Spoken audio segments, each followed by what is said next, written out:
Hi everybody, welcome to Six Sigma and Processi Produttivi YouTube video channel. This is my first video in English, and the idea came up to my mind when looking at the dashboard in YouTube, where I saw that there were some videos that had a lot of views. I would say 700, 800, 900 views, and the percentage of views coming from abroad was huge. I would say 90, 95% of views not coming from Italy. So probably there were people that didn't understand Italian, and my videos were only in Italian without subtitles. And probably these people were interested in the contents of my video, but they couldn't understand anything. So they quit the view just after few seconds. And in fact, another thing that I noticed was that there were an average time of view very low, 1 minute, 1 minute and a half. And this was bad, it was a pity because most of you uh, probably were interested in the contents of my video, which is my main interest, but they couldn't understand anything and they had to quit uh, without having the possibility to look at contents they were interested for. And so this is my first video in English to help these people to understand the content and to bring back these people to these videos and have the chance to understand the content and stay with me. And so this is the introduction video to Six Sigma in English, but the idea is to replicate all of the 32 videos in Italian and present on the YouTube video channel, also in English, so that each of you coming from abroad can have the choice to see and appreciate possibly the content of this video. But let's stop with this introduction, very long and boring, and we can start with my PowerPoint presentation. You can see the beginning slide, which is called Introduction to Six Sigma. Let's go to the second slide, which starts with a question. What is Six Sigma? Six Sigma is a set of statistical tools that allow to understand our process, our industrial process.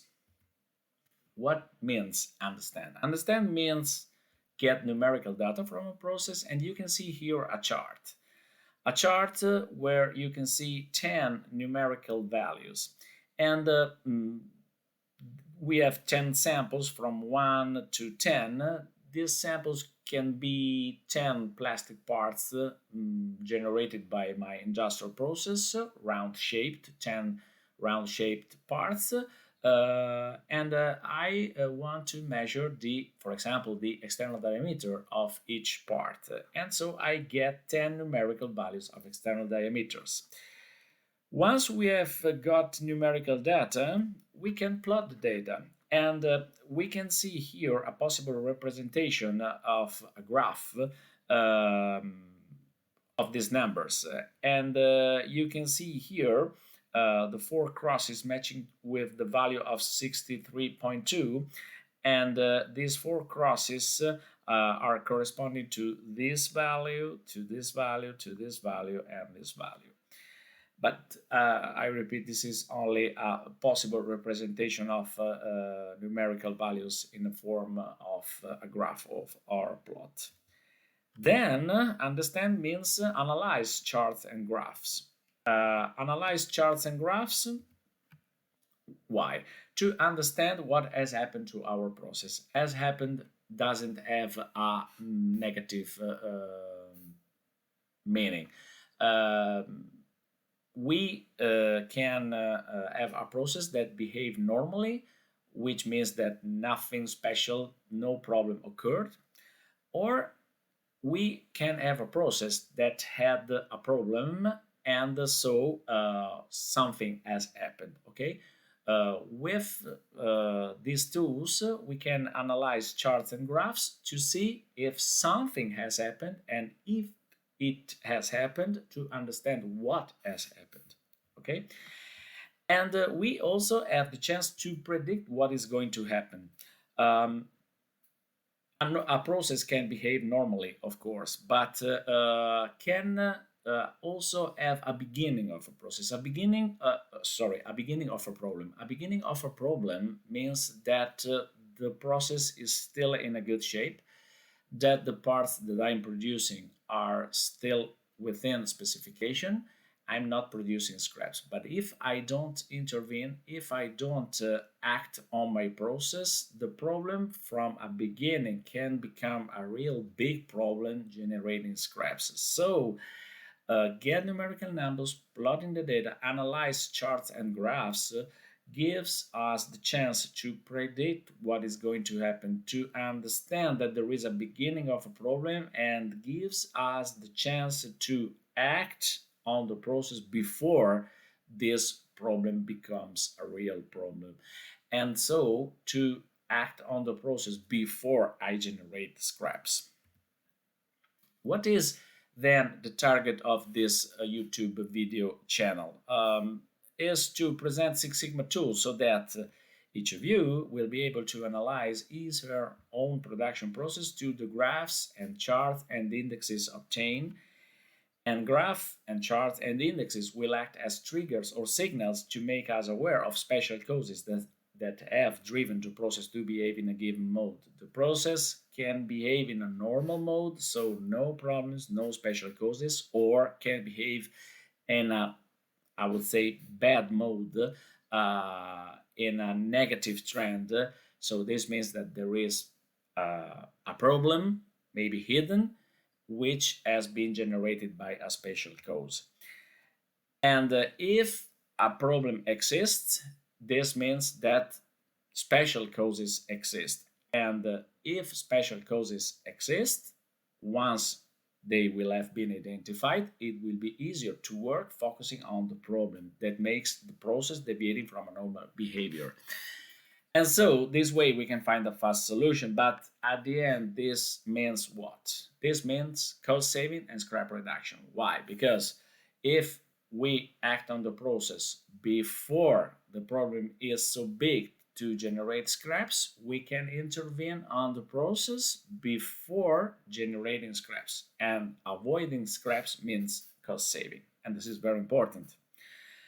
Six Sigma, wow, but no thanks. How many times in my work career when Six Sigma tools were being presented to a company, my company, I have an experience of three biomedical companies, and in each company, Six Sigma, there was a time when Six Sigma tools were being presented, and every time, so at least three times, I heard someone saying, really interesting, but these Six Sigma tools are not applicable to my process, so no thanks. Well, this is a natural defense, but this is a wrong defense.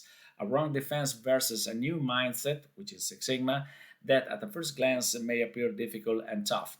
That's why this difficulty, this toughness may reflect a defense behavior, but this is a wrong behavior, and I can tell you more that every process can be analyzed with Six Sigma tools. There are no excuses. Every process can be analyzed this way, and try to solve problems without this approach will, on a long term, make you spend more money and waste more time.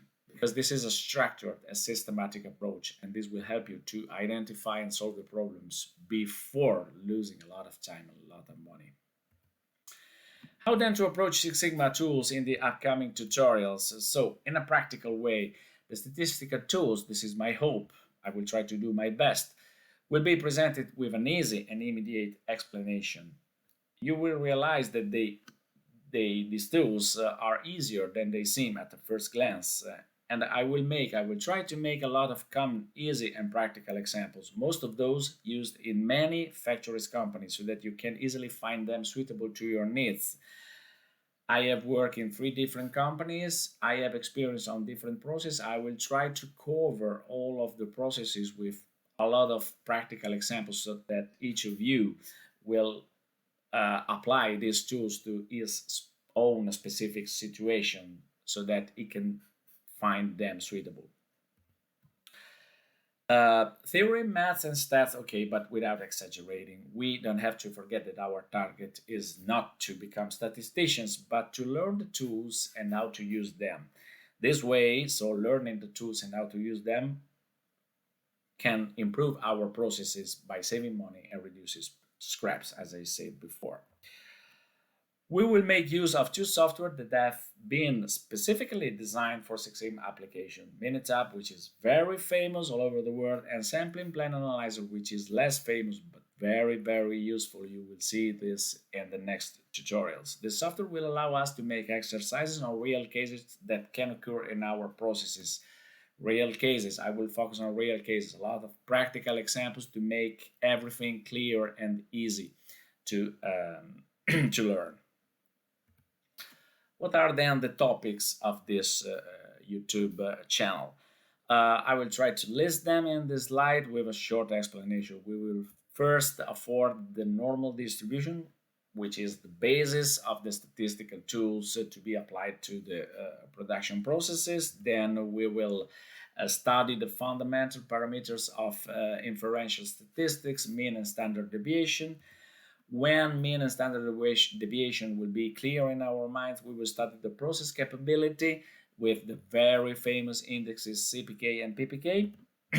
Then we will use the normal distribution to study the comparison tests, t-test and ANOVA, the most famous ones that helps us in comparing distribution different distributions when varying only one parameter. So, for example, if I want to compare the height of people, of Italians, of French people, of English people, okay, I'm always talking about the same measure, so the height of people, but I'm looking at different parameters, so different regions: Italy, France, England. Okay.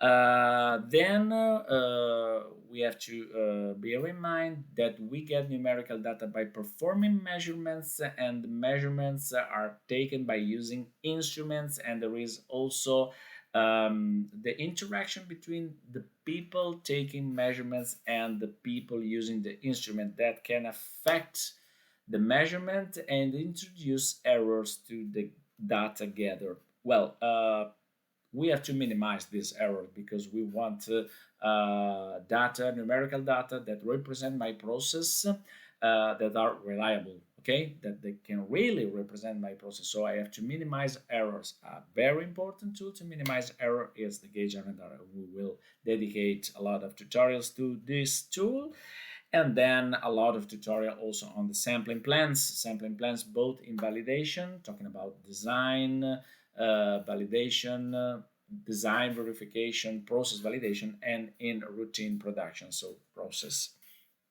Well, I think we're done. I think my first video in English has finished. I hope you have enjoyed this video.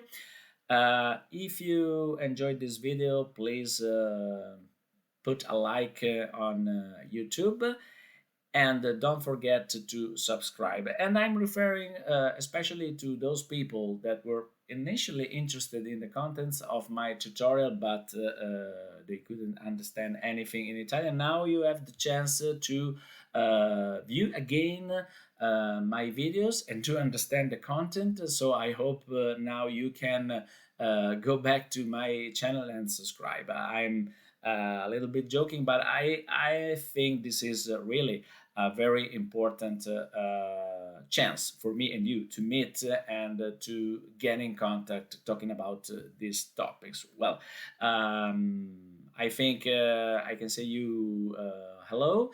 Well, not hello. I can say you goodbye. See you the next time. Okay, because all of the remaining 31 videos in Italian that are present on YouTube video channel will be replicated in English. So sooner you will see this video also in English. So I really hope that you will be a lot following my videos in English. See you next time. Bye bye.